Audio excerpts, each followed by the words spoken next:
Para quem não me conhece, eu sou Leila Rocha de Oliveira, do Centro de Estudos Espíritas Allan Kardec, aqui da cidade de Olambra. Olambra é uma cidade do interior de São Paulo e nós vamos fazer agora o nosso Evangelho com a família. E logo após, nós vamos fazer a parte que nós vamos envolvendo as nossas crianças, os nossos espíritos, que agora encontram-se na fase infanto-juvenil. Nós vamos fazer 2 gravações, logo após a nossa evangelização da família, junto com os pais, junto com os adultos. Nós encerramos a nossa gravação e logo a seguir nós voltados para um momento especial com as nossas crianças. Então preparem aí seus ambientes familiares, quem tem criança, lápis, papel, brinquedinhos, porque na realidade nós vamos evangelizar o espírito. A criança pode até estar ali brincando, mas o espírito está atento. O espírito está acompanhando, está aproveitando essa mensagem.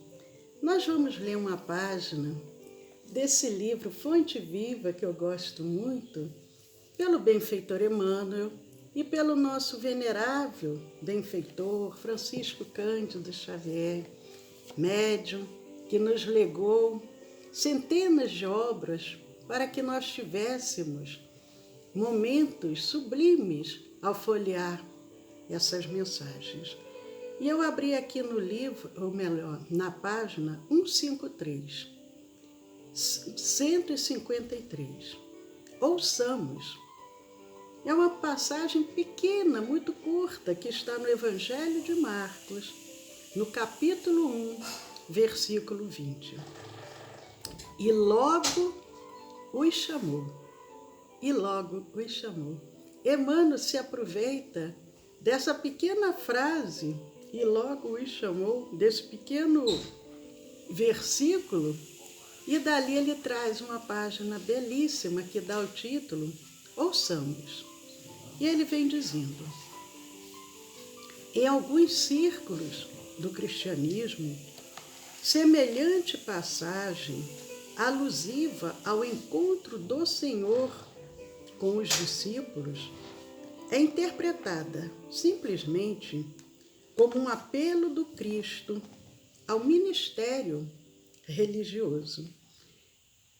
Emmanuel vem dizendo que muitos, nós, cristãos, ao lermos essa passagem, pensamos apenas que Jesus está fazendo um apelo para que as pessoas passem a se tornar religiosas.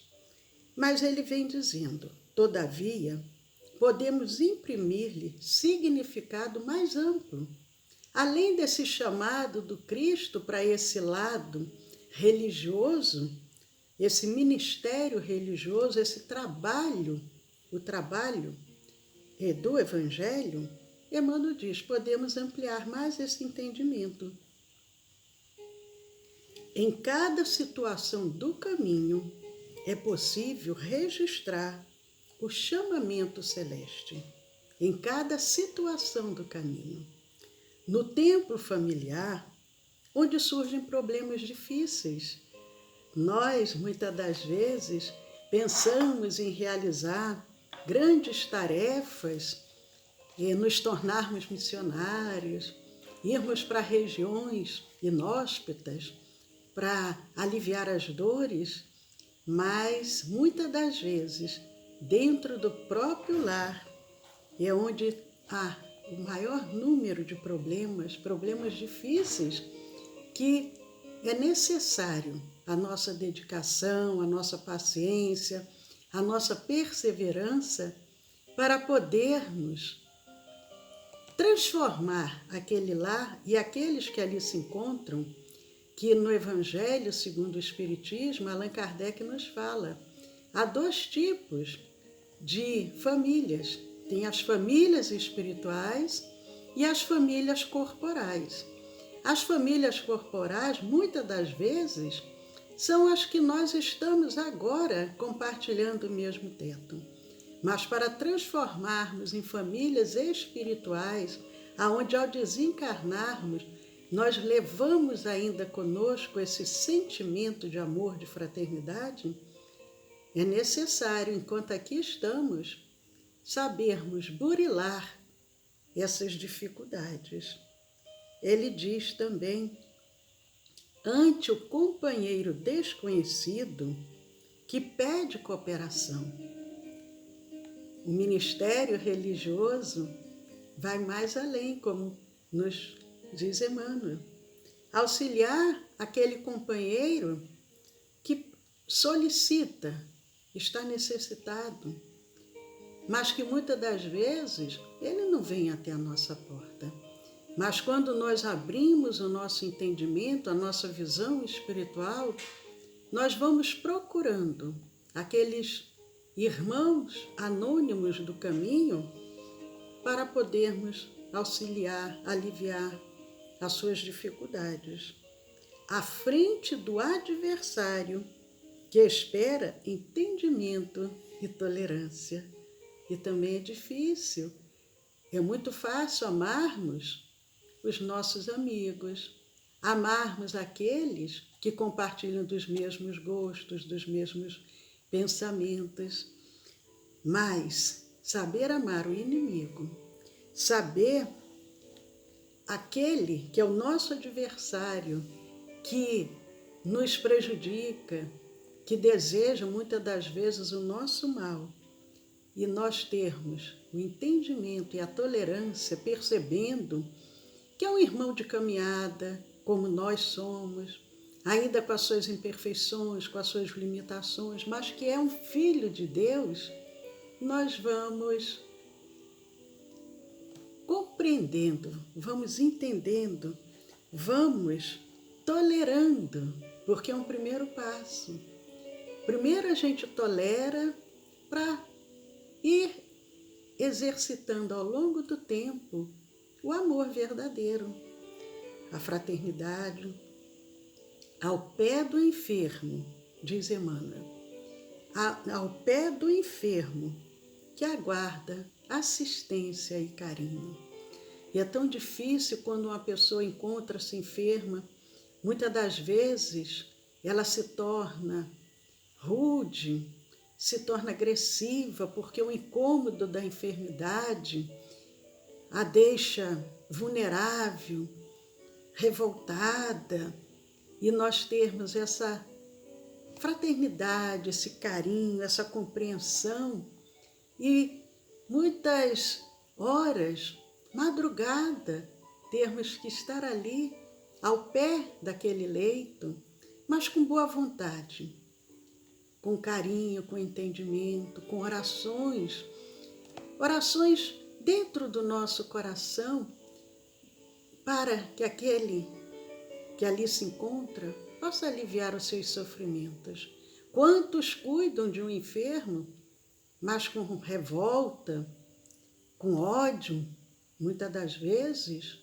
Então, o trabalho que está sendo realizado é útil, mas está deixando muito a desejar. A face do ignorante que reclama socorro e ensinamento. Allan Kardec pergunta aos benfeitores em O Livro dos Espíritos, e os benfeitores respondem que Deus criou a todos, simples e ignorantes, simples e sem conhecimento, sem saber. E à medida que vamos trabalhando os nossos instintos e vamos chegando à idade da razão, vamos nos tornando pessoas melhores. Mas é um processo muito longo. E dentro dessa trajetória longa, nós temos aquele irmão ainda ignorante, tanto do conhecimento, que reclama socorro e reclama ensinamento. E como também aquele ignorante ainda nas suas colocações na sua forma de ser, que da mesma maneira reclama o socorro e o ensinamento. Jesus disse: a quem muito foi dado, muito será pedido. Se nós já temos um pouco mais do que aquele outro, nós temos o compromisso, nós temos o dever de auxiliar. Junto à criança, que roga bondade e compreensão. Quantos destroem os sonhos de um espírito infanto-juvenil? Você não pode, você não consegue, você não vai dar para nada na vida, e vai matando, porque a morte não é somente tirar a vida. Quando nós matamos a esperança, o sonho, os desejos do outro, nós estamos tirando a vida dele. E a criança, que é um espírito que está em formação, que necessita desse amparo, dessa orientação, dessa proteção, que roga bondade, carinho, compreensão. A necessidade de nós, pais, avós, educadores, padrinhos, madrinhas, tios, tias, termos essa bondade, essa compreensão com as crianças que nos cercam. Por onde formos, diz Emmanuel, Jesus, mestre silencioso, nos chama ao testemunho da lição que aprendemos. Nas menores experiências, no trabalho ou no lazer, no lar ou na via pública, eis que nos convida ao exercício incessante do bem.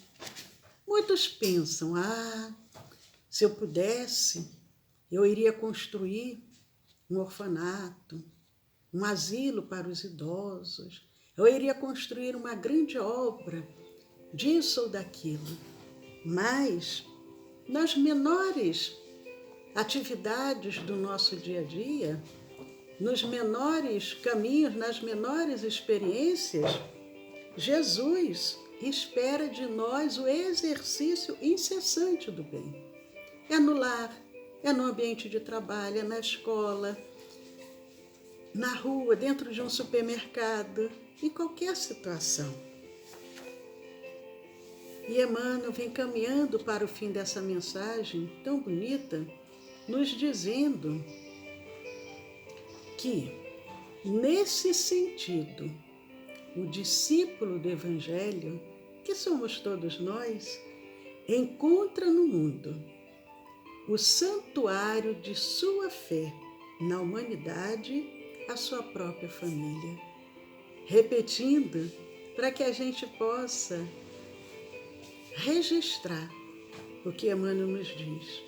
Nesse sentido, o discípulo do Evangelho encontra no mundo o santuário de sua fé e na humanidade a sua própria família, assinalando, pois, a norma cristã como inspiração para todas as lides cotidianas.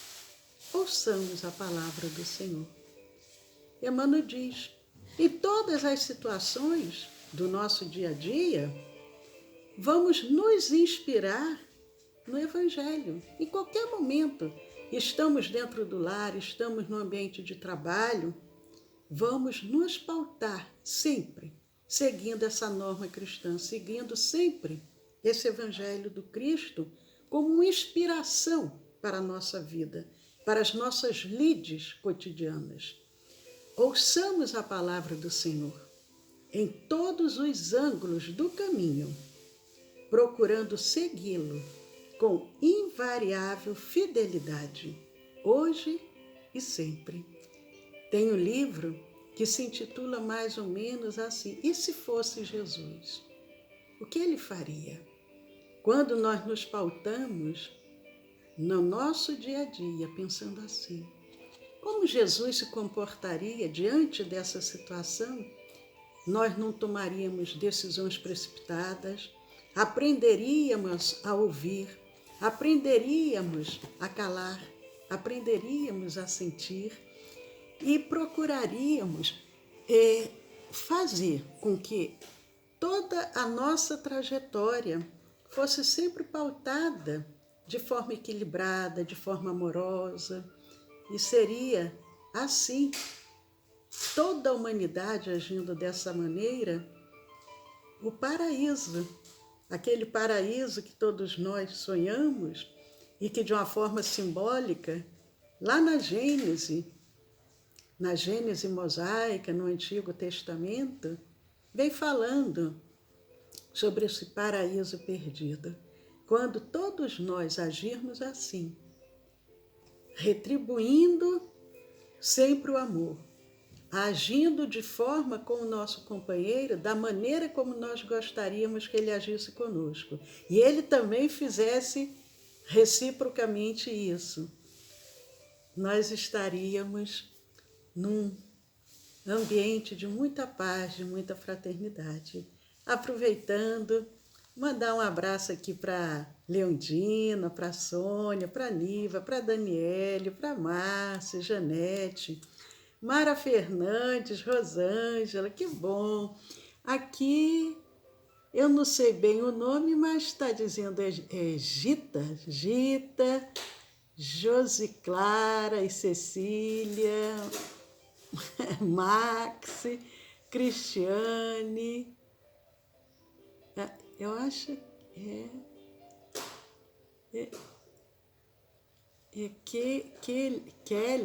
Kelly, eu acho, Kelly, Josi, que coisa boa, que coisa boa.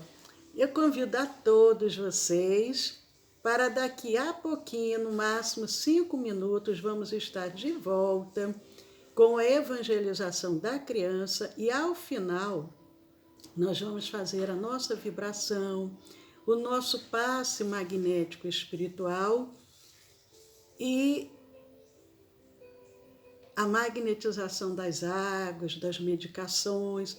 Então, aguardem, voltem daqui a pouquinho que já estaremos de volta. E quem tem as suas crianças vão chamando, vão preparando o ambiente do lar para que a gente possa voltar nesse momento irradiando para esses corações infantis a luz de Jesus.